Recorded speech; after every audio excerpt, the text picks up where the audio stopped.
다음 같은 내용을 만들어 보려고 하는데요. 우리가 이제 지금 이 비타 500이라고 하는 문자는 레이어에서 이제 브랜드 모드라는 걸 사용을 하게 된 거거든요.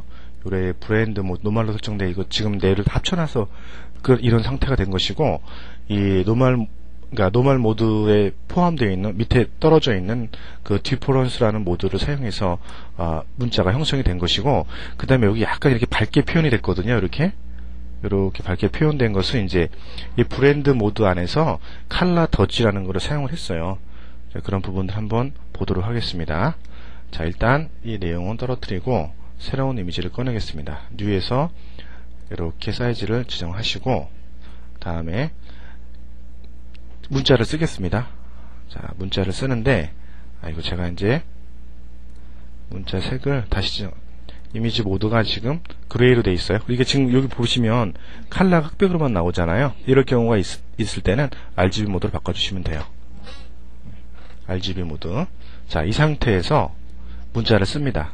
T를 가지고 제가 비타 500이라는 문자를 썼습니다.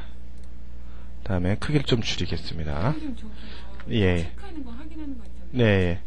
네. 안 나타날 때도 있잖아요. 그러니까 예를 들어서 지금 질문하신 내용이 이게 문자를 수정하고 여기는 체크가 나타나지 않는다. 그런 말씀이세요? 네, 그럴 경우는 없어요. 문자 선택한다면. 문자가 아니라면 몰라도. 네, 다시 한번 체크해 주시면 되고요. 자, 요렇게 있습니다. 좀만 더 줄이겠습니다. 이렇게 해서 좀만 더 줄이고요. 요렇게.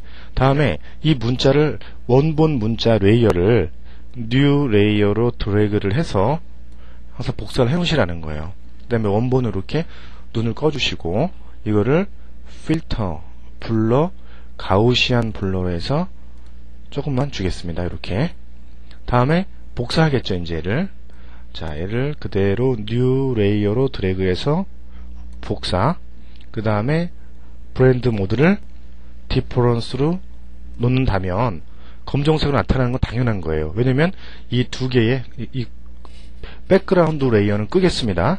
자, 두 개의 요 레이어가 같은 색으로 이루어져 있기 때문에 차이값이 없잖아요. 그러니까 검은색이 되겠죠. 그 다음에 요거를 예. 디퍼런스를 나중에 바꿔주는 거예요. 카피를 하고 난 다음에. 그렇죠. 카피를 하기 전에 바꾸는 게 예. 그러니까 원본은 그냥 노멀 모드입니다. 복사된 레이어가 디퍼런스 모드. 네. 조금 이동하겠습니다. 이렇게. 겹쳐진 부분만 검은색이 나오겠죠. 다시 한번 복사를 하고 또 이동하겠습니다. 다시 한번 복사를 하고 이동해주고 다시 한번 복사를 해서 이런 느낌 만족할 것 같아가지고 합치겠습니다. 자, 제가 배경 레이어를 껐어요. 흰색을. 자, 근데 여기서 어떤 부분이 있냐면 배경을 켜게 되면은요, 지금 저 색이 바뀌었죠? 흰색과 만나는 건 보색으로 바뀌게 돼 있어요. 디퍼런스라는 것은. 그러니까 흰색을 켜주게 되면 보색이 보이게 돼요. 그러니까 이를 꺼주고 작업을 하게 되는 거죠. 그러니까 디퍼런스는 색상 차이가 없으면은 검정색. 그 다음에 색상 차이가 많으면 그럼 뭐가 될까요?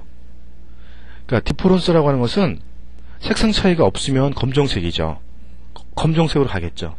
색상 차이가 많으면요, 반대로 흰색으로 가겠죠. 그 다음에 흰색과 만나면요, 보색이 되는 거예요. 그 정도 세 가지 정도만 이해하시면 디퍼런스 사용하는 데는 큰 무리가 없으세요. 네. 자, 그래서 이 레이어를 합치겠습니다. 이렇게 해서 링크를 걸고, 여기 링크를 거시고 컨트롤 E를 누르면 합쳐지겠죠. 자, 그 다음에 백그라운드 키겠습니다. 이렇게 되셨죠? 배경색도 이 뒤 백그라운드 컬러로 그냥 칠할게요. 컨트롤 델리트 키 누르면은 이렇게 되겠죠. 백그라운드 컬러가 지금 이 주황색이잖아요. 컨트롤 델리트 키 누르면 백그라운드로 채워지잖아요. 그렇게 채워지는 거예요? 네, 그렇죠. 알트 딜리트 키 하면요? 이거 배우셨어요, 옛날에. 알트 딜리트 키 하면은 포그라운드로 채워지고, 컨트롤 딜리트 하면 백그라운드로 채워지고, 네. 좀 나중에 치우겠습니다. 되셨죠? 자, 그 다음에, 그럼 여기서 이 경계를 보게 되면 약간의 블러들이 남아있잖아요. 요거를 제거하기 위해서 어떻게 하셨어요? 컨트롤 키 누르고, 비타 500 원본 문자를 클릭하시는 거죠. 원본을. 그 다음에 요 지금 형성된 레이어에 반전을 시키죠. 선택을. Select Inverse. 딜리트를 지워주면 이렇게 나타나잖아요. 깔끔하게. 이해되시죠? 네. 자, 그 다음에 이 문자에서 좀 더 입체감이 나타나게 한다라고 하는 거는요, 하이라이트가 형성이 돼야 돼요.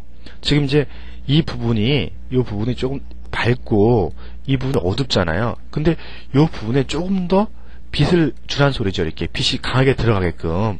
자, 그 부분 만들어 보면 제가 컨트롤 키 누르고요. 다시 원본 선택했어요. 이렇게. 이해되시죠? 자, 레이어를 만들었습니다. 이렇게. 레이어를 만들었어요. 레이어를 만들고 Select, Modify, Contract라고 하는 것은 축소하는 거잖아요. 한 제가 6픽셀 정도를 축소했어요. 그럼 여기가 이렇게 작아지겠죠. 이해되시죠? 자, 요거를 이제 선택 툴로 이동하시는 거야. 이 부분 다 이렇게. 그죠? 왼쪽으로 이동. 얘를 흰색으로 채우겠습니다. Fill, White로 채워라. 채웠어요. 이렇게. 하이라이트가 들어갈 부분이에요. 너무 선명하죠? 그래서 필터, 블러, 가시안블러 좀 주시는 거예요. 이렇게. 들어갔죠? 그러면 아까보다 좀 더 입체감이 생기죠? 근데 너무 흰색을 덮어 씌운 느낌이 나는 거예요. 예, 그래서 이 브랜드 모드를 칼라 더지를 이용하시는 거예요. 더지라고 하는 것은 하이라이트 주는 거잖아요. 근데 칼라, 색상과 연관성이 있겠죠? 자, 이렇게 되겠죠. 자, 노멀이었을 때는 이렇게고요. 얘를 칼라 더지로 놓으니까 이렇게 나타나게 되는 거죠. 이해되시죠? 예, 그래서 요 두 개의 레이어를 또 합치겠습니다. Ctrl E 하시고 F를 누르셔서 Drop Shadow 해서 그림자를 적당하게 거리값을 지정하겠습니다. 뭐 이렇게 하시고 투영도를 많이 줄여주겠습니다. 거리값을 좀 줄이고 이렇게 OK. 그 다음에 백그라운드 컬러를 컨트롤 딜리트 키 눌러서 채워주는 거죠. 그 다음에 문자는 좀 내리고요. 이렇게 검정색으로 문자를 조금 문자를 한 여기서 쓰는 비타민 C 이렇게 재어주시면 이렇게 그런 문자가 나타날 수가 있겠죠. 네, 그러니까 요 지금 비타 500이라고 하는 이 문자를 만들어 줄 때 디퍼런스라고 하는 내용하고 칼라 덧지라는 내용이 사용된다는 거죠. 칼라 덧지를 사용하는 것은 여기 이렇게 하이라이트를 형성할 때 흰색을 채우고 블러를 주게 되면 흰색이 그냥 덮어 씌운 듯한 느낌이에요. 그러니까 뭔가 자연스럽지 못하다는 거죠. 그래서 좀 더 색상을 강렬하게 하이라이트를 주기 위해서 칼라 덧지라는 브랜드 모드를 사용했다는 거죠. 이해되시겠죠? 그래서 다음과 같은 내용을 만들어 보았습니다.